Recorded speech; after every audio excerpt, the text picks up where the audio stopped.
The last few weeks we've been walking through the book of Acts to see what we might be able to learn about the early church. And last week we talked about how bold the early church was. While the authorities that participated in the death of Jesus are looking on, Peter does all sorts of things that we know are going to get him into trouble. But he doesn't back down. He simply lives out his calling. Peter heals an outcast so that he can enter in the temple and get his life back. And then Peter preaches that this is a sort of restoration of injustice that God wants. God's healing of the world is starting, so either get on board or get out of the way, Peter says. And not surprisingly, the authorities throw him in the slammer.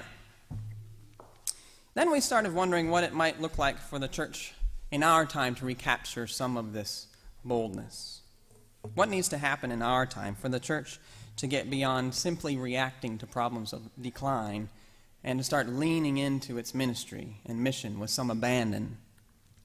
I shared part of an article by Tony Pappas called The Bivocational Congregation, where he says that the bivocational congregation offers a model for being the church today, that this is a congregation that's focused on function and mission. And when I talked about function last week, I really didn't describe it accurately. The function portion, or a bivocational congregation, is one that focuses on functioning differently as a church. This type of church is moving away from being a pastor-centered community, where the pastor is the one who decides and does everything. And it's moving toward being a community that depends upon the participation of everyone for doing the most central work of the church. The bivocational congregation also focuses on mission, on serving the world.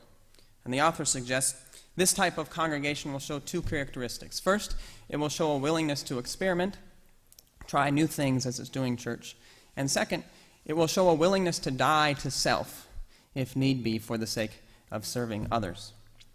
So this church will embrace God's passion for restoring the world and be willing to sacrifice some of who it's been for the sake of that work.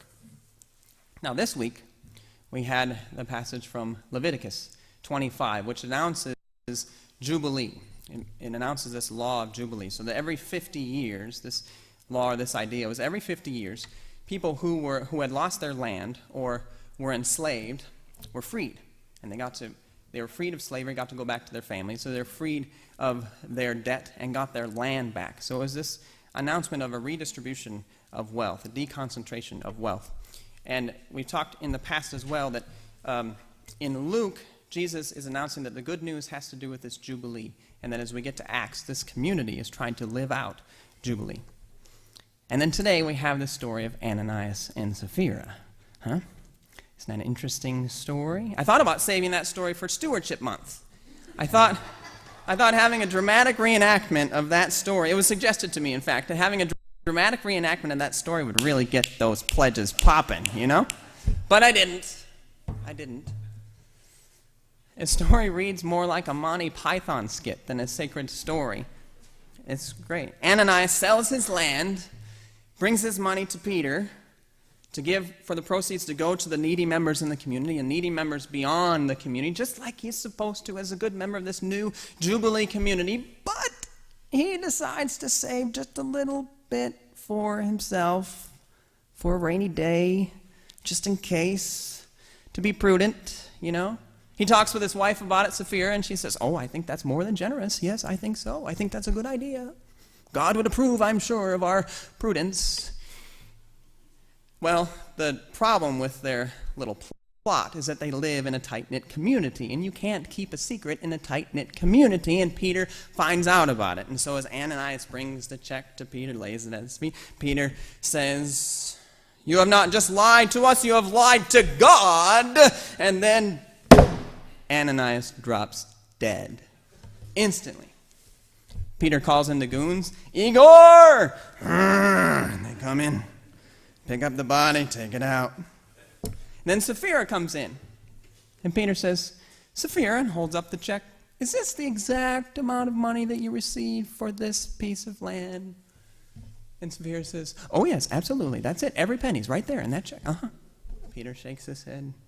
Boo. She drops dead. The goons are at the doorway.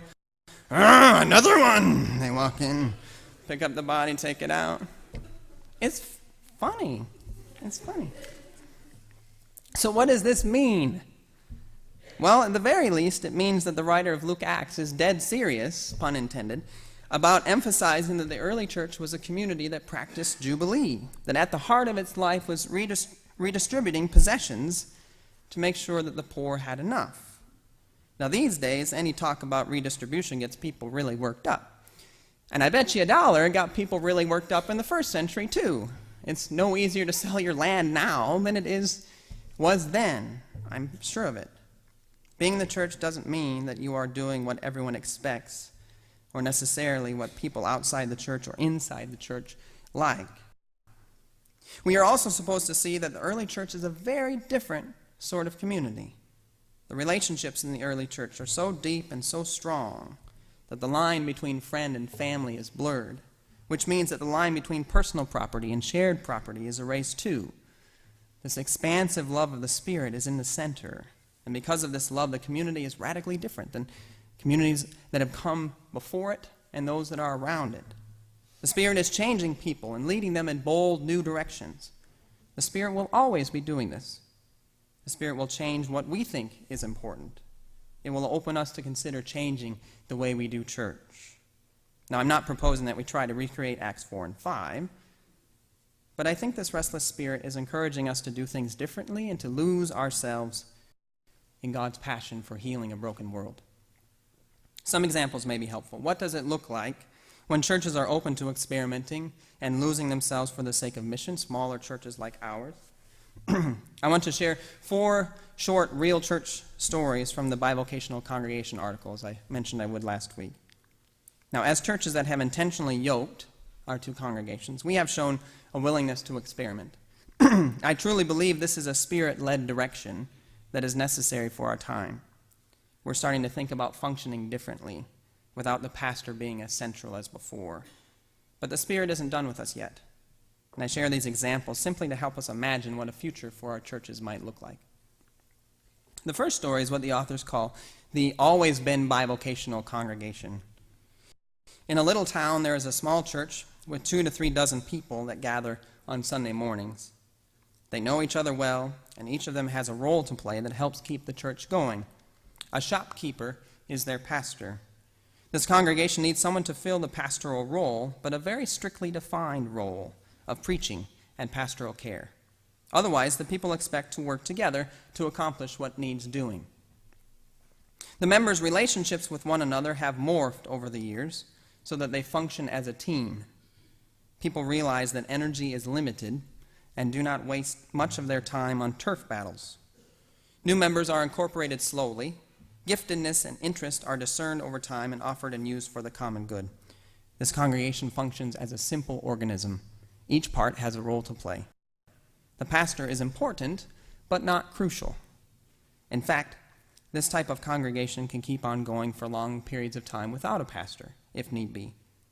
They know what needs to be done and doesn't, and who is to do it, and who won't do it. The second story, the authors call the Rooted Here bivocational church. In an ethnic, blue-collar section of a large city, a federated church has over the years combined congregations from several different denominations. The parish has existed for over a century to minister to the people of its neighborhood and is an example of what happens when a congregation is truly bivocational. When, after a successful 20-year part-time ministry, the pastor left, the congregation began a search process for a new pastor. Their goal was clear. They desired a clergy companion for a bivocational ministry. There were no illusions about getting a replica of their outgoing pastor, nor any about switching to a full-time pastor. They sought someone who was as committed to doing outreach to the local community as they were.